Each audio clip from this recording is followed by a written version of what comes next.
Hello, Kilukkam വ്ളോഗിൻ്റെ പുതിയൊരു വീഡിയോയിലേക്ക് സ്വാഗതം. രാവിലെ നല്ല കിടുക്ക് മഴയാണ്, ഭയങ്കര കാറ്റും. മഴയായിക്കഴിഞ്ഞാലേ യാതൊരു രക്ഷയില്ല, ചെടിയൊക്കെ ഭയങ്കരമായിട്ട് ചീത്തയായി പോവും. കാറ്റടിച്ച് കഴിഞ്ഞാൽ പിന്നെ എൻ്റെ വീഡിയോ കാണുന്നവരൊക്കെ ഒന്ന് ലൈക്ക് ചെയ്യാനും ഷെയർ ചെയ്യാനും സബ്സ്ക്രൈബ് ചെയ്യാനും ഒക്കെ നോക്കണേ. പതിവ് പോലെ പ്രഭാതത്തിൽ ഒരു കാപ്പിയിലങ്ങ് തുടങ്ങാം. ഇന്ന് ബ്രേക്ക്ഫാസ്റ്റിന് അപ്പവും കടലക്കറിയാണേ. കടലയ്ക്കുള്ളത് തലേന്നേ വെള്ളത്തിലിട്ട് വെച്ചു. ആഹാ, പതഞ്ഞ് പൊങ്ങി വരുന്ന കാപ്പി. മാവ് പൊങ്ങി റെഡി ആയിട്ടിരിക്കുക. അതിലേക്ക് ഉപ്പും പഞ്ചസാരയിട്ട് ഇളക്കി വെക്കാം. ആദ്യം നമുക്ക് കടലക്കറി അങ്ങ് വെക്കാം കേട്ടോ. സവാളയും ഉരുളക്കിഴങ്ങും പച്ചമുളകും തക്കാളിക്കായും കറിവേപ്പിലയും ഇഞ്ചിയും വെളുത്തുള്ളിയും ഇതെല്ലാം കൂടെ നമ്മൾ കടലയുടെ കൂടെ കുക്കറിലിട്ട് പൊടികളും ഇട്ട് ചെയ്യുകയാണ്. വളരെ ഈസി ആയിട്ടുള്ള മെത്തേഡാണ് ഞാൻ ഈ പറയുന്നത് കേട്ടോ. ഞാൻ ചെയ്യുന്നതിൽ ഏറ്റവും ഈസി ആയിട്ടുള്ള കടലക്കറിയാണ് ഇത്. പക്ഷേ ടേസ്റ്റിൻ്റെ കാര്യത്തിൽ നമുക്ക് ഒരു കോംപ്രമൈസും ഇല്ല. ഇതിലേക്ക് തന്നെ നമ്മൾ പൊടി ഐറ്റംസ് എല്ലാം അങ്ങ് ഇടുകയാണേ. മല്ലിപ്പൊടിയും മുളക് പൊടിയും മഞ്ഞൾപ്പൊടിയൊക്കെ ഇതിലേക്ക് തന്നെ നമ്മളങ്ങ് ആഡ് ചെയ്ത് കൊടുക്കും. പിന്നെ ഞാൻ ചെയ്യുന്ന ഒരു ടിപ്പെന്ന് പറഞ്ഞു കഴിഞ്ഞാൽ, ഇത് മുഴുവൻ വെന്ത് കഴിയുമ്പോൾ ഉണ്ടല്ലോ, ഈ ഉള്ളിയും കിഴങ്ങും തക്കാളിക്കയും അതെല്ലാം ഈ കുക്കറിൻ്റെ മേൾഭാഗത്ത് തന്നെ ഏറ്റവും ടോപ്പിൽ തന്നെ ഇരിക്കും. ഞാൻ അതിൽ നിന്ന് കുറച്ച് കോരി എടുത്തിട്ട് മിക്സിക്കകത്ത് നന്നായിട്ട് ജസ്റ്റ് ഒന്ന് പൾസ് ചെയ്ത് വെച്ചാൽ മതി. അപ്പോഴേ നന്നായിട്ട് അങ്ങ് അരയും. കടുക് വറക്കുമ്പം ഞാൻ ആ പൾസ് ചെയ്ത് വെച്ചേക്കുന്ന ആ നല്ല പേസ്റ്റാക്കി വെച്ചേക്കുന്ന അതുകൂടി ഇതിനകത്തിലോട്ട് മിക്സ് ചെയ്യും. അപ്പോഴത്തേക്ക് നമ്മുടെ കടലക്കറി നല്ല കടയിൽ നിന്നൊക്കെ കിട്ടുന്ന കൊഴുത്ത ഗ്രേവി ഉണ്ടല്ലോ, അതുപോലെ നല്ല തിക്കായിട്ടുള്ള ഗ്രേവി ആയിരിക്കും ഈ കടലക്കറിക്ക്. ഞാൻ ഗരം മസാലയാണ് ഇതിനകത്ത് ചേർത്തേക്കുന്നത്. ഗരം മസാല നല്ല ടേസ്റ്റാണ് കടലക്കറിക്ക്. ഞാൻ ഇങ്ങനെ അല്ലാതെ തേങ്ങ വറുത്തരച്ചും പച്ചത്തേങ്ങ അരച്ചും തേങ്ങാപ്പാൽ പിഴിഞ്ഞൊഴിച്ചും അല്ലാതെ നമ്മൾ സ്റ്റൂ വെക്കത്തില്ലേ, പൊട്ടറ്റോ സ്റ്റൂ വെക്കുന്നത് പോലെ മല്ലിപ്പൊടി മാത്രം ഉപയോഗിച്ച് പച്ചമുളകും കീറിയിട്ട് അങ്ങനെയും കടലക്കറി വെക്കും. ഇതങ്ങോട്ട് അടച്ച് നമ്മൾ ഗ്യാസിൽ വെച്ചൊരു 2 വിസിലടിച്ച് കഴിയുമ്പോഴത്തേക്കും നമ്മുടെ കടലക്കറിയുടെ അത് സെറ്റായി വന്നിരിക്കും. അതിനിപ്പുറത്തേക്ക് നമുക്കൊരു പാൻ വെച്ച് നമ്മുടെ അപ്പവും കൂടെ അങ്ങോട്ട് ഉണ്ടാക്കി മാറ്റാം. ഈ അപ്പം എന്ന് പറയുന്ന സാധനം നല്ല രീതിയിൽ മാവ് പൊങ്ങിയില്ലെന്നുണ്ടെങ്കിൽ ഫ്ലോപ്പായി പോകും. ഒന്നാമത്തെ കാര്യം, അതിന് സോഫ്റ്റ്നെസ് കാണത്തില്ല. പിന്നെ നമ്മൾ കടല വെന്തിരിക്കുകയല്ലേ, അതിലേക്ക് കടുക് വറക്കണമല്ലോ. എണ്ണ ഒഴിച്ച് കടുകിട്ട് അതിലേക്ക് കുറച്ച് വറ്റൽമുളകും ചുമന്നുള്ളിയും കറിവേപ്പിലയൊക്കെ ഇട്ട് ഒന്ന് റോസ്റ്റ് ചെയ്ത് വരണം. ഞാൻ നിങ്ങളോട് പറഞ്ഞില്ലായിരുന്നു ഞാൻ മിക്സിയിൽ ഇച്ചിരി ഒന്ന് അടിച്ചെടുക്കുമെന്ന്. അതടിക്കാൻ പോയ നേരത്തിന് ചെറുതായിട്ടൊന്ന് പാളി. പക്ഷേ കുഴപ്പമില്ല, ഞാൻ വിടത്തില്ലല്ലോ.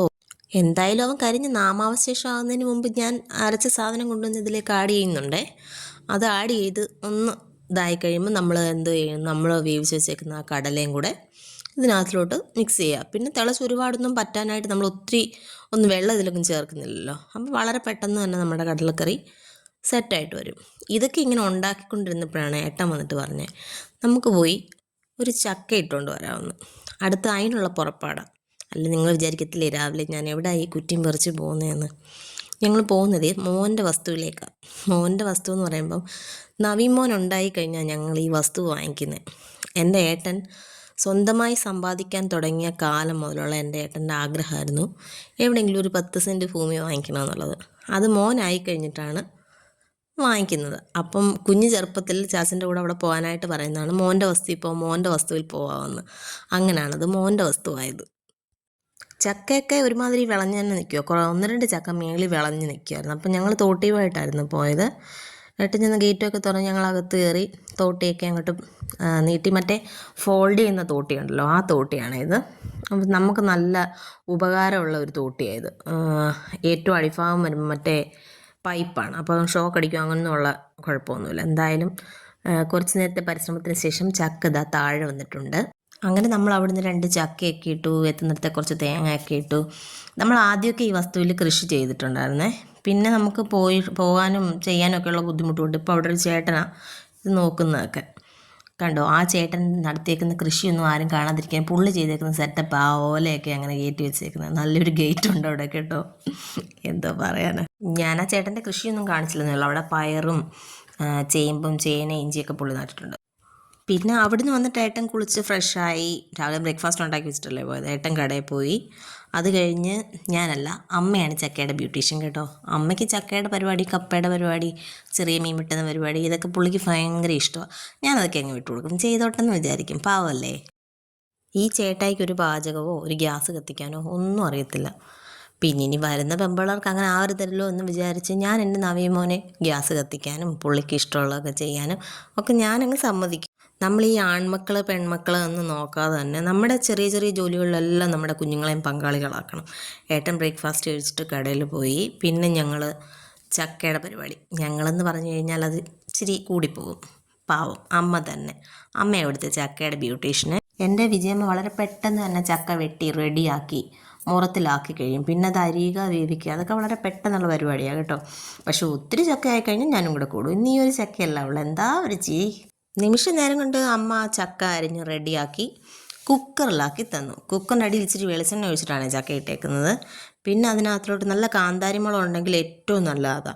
തേങ്ങ, കാന്താരിമുളക്, വെളുത്തുള്ളി, ജീരകം, ഇത്രയും തേങ്ങ നല്ലപോലെ ചേർക്കണം കേട്ടോ. അതുപോലെ കറിവേപ്പിലയും, പിന്നെ കുരുമുളക് പൊടി, നല്ല രീതിയിൽ കുരുമുളക് പൊടി ചേർത്താൽ മാത്രമേ നമ്മുടെ ചക്കയ്ക്ക് നല്ല ടേസ്റ്റ് കാണത്തുള്ളൂ കേട്ടോ.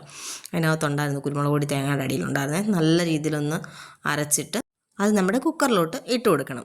ഇട്ട് കൊടുത്ത് ആവശ്യത്തിന് വെള്ളം വെക്കണം കേട്ടോ. ഈ ചക്കയ്ക്ക് നല്ല വേവുള്ള ചക്ക, ഓരോരുത്തർക്ക് ഓരോ രീതിയിലുള്ള ചക്കയായിരിക്കും കിട്ടുന്നത്. ചിലയിടത്തെ ചക്കയ്ക്ക് ഭയങ്കര വേവ് കുറവായിരിക്കും, കുറച്ച് വെള്ളം ഒഴിക്കുമ്പോഴേ അങ്ങ് ഒരു അളിഞ്ഞു പോകുന്ന ചക്കയായിരിക്കും. ഇത് അങ്ങനത്തെ ചക്കയല്ല, ഇച്ചിരി നല്ല സ്റ്റിക്കി ആയിട്ടിരിക്കുന്ന ചക്കയാണ്. അപ്പോൾ അതിനാവശ്യത്തിനുള്ള വെള്ളം ഒഴിച്ച് വെച്ച് വെറും 2 വിസിൽ, വേണേൽ 3 വിസിൽ വേണമെങ്കിൽ ഒഴിക്കുക. ഇച്ചിരി കൂടെ ഒന്ന് വേകണമെന്നുണ്ടെങ്കിൽ 3 വിസിലടിക്കുക. ആവശ്യത്തിനുള്ള ഉപ്പിട്ടിട്ട്, ആർക്കൊക്കെ ഉണ്ട് ഉപ്പ് കൈത്തിട്ടത്തിലിടുന്നത്? ഞാൻ ഉപ്പ് കൈത്തിട്ടത്തിലിടുന്നത് കേട്ടോ. എനിക്ക് ഈ സ്പൂണിൻ്റെ അളവങ്ങോട്ട് പറ്റി വരത്തില്ല, സെറ്റാകത്തില്ല. ചക്ക കൊണ്ട് നമുക്ക് ഒരുപാട് വിഭവം ഉണ്ടാക്കാം, അതിലൊരു വിഭവം മാത്രമാണ് ഇത്. അതുപോലെ നമുക്ക് ചക്ക ഒരുപാട് സ്റ്റോർ ചെയ്യാൻ പറ്റും പല രീതിയിൽ, പഴുത്ത ചക്കയും പച്ച ചക്കയും ഒക്കെ തന്നെ. ഒരു രീതി ഞാൻ ഇന്നിപ്പോൾ പറഞ്ഞുതരാം കേട്ടോ. അതിനിടയ്ക്ക് നമ്മുടെ വേവിച്ച ചക്ക സൂപ്പറായിരുന്നേ. ചക്ക ദാ ഇങ്ങനെ ഫ്രിഡ്ജിൽ സൂക്ഷിക്കാം, ആവി കയറ്റി, ചെറിയൊരു ആവി കയറ്റി ഇതേപോലെ എയർ ടൈറ്റായിട്ട് വെച്ചിരുന്നു കഴിഞ്ഞാൽ അടുത്ത വർഷം വരെ നമുക്ക് ചക്ക നല്ല രീതിയിൽ തന്നെ ഉപയോഗിക്കാം. ഞാൻ ഈ സീസൺ ചക്ക ആവുന്നിടം വരെ എനിക്കിവിടെ ചക്ക ഉണ്ടായിരുന്നു, ഇതേപോലെ തന്നെ സ്റ്റോർ ചെയ്താണ് സൂക്ഷിച്ചത്. പിന്നെ എൻ്റെ വീഡിയോ കാണുന്നവർ ആദ്യമായിട്ടാണ് കാണുന്നെങ്കിൽ സബ്സ്ക്രൈബ് ചെയ്യാനും ലൈക്ക് ചെയ്യാനും ഷെയർ ചെയ്യാനും ബെല്ലൈക്കൺ അമർത്തിയിട്ട് ഓൾ ഓപ്ഷൻ കൊടുക്കാനും ഒക്കെ മറക്കരുത്. So bye bye.